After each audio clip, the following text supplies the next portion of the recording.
Upgrade RAM laptop Axio Hype 5 Gen 12.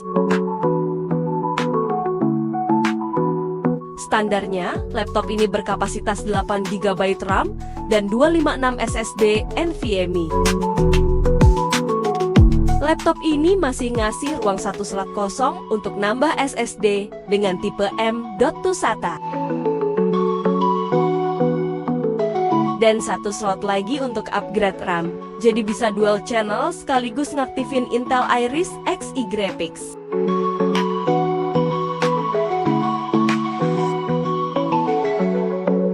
Jadi sebelum mengupgrade, kita lepaskan dulu kabel baterainya untuk memutuskan tegangan yang masuk di mainboard.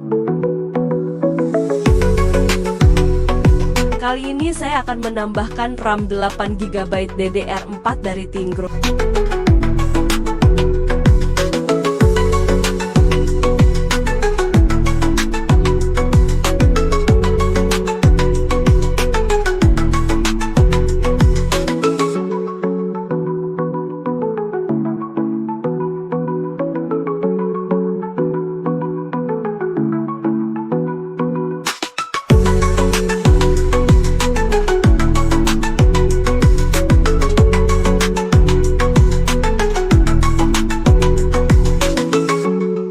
Dan setelah dicek di sistem, alhamdulillah berhasil. Dan sekarang sudah 16 GB dual channel.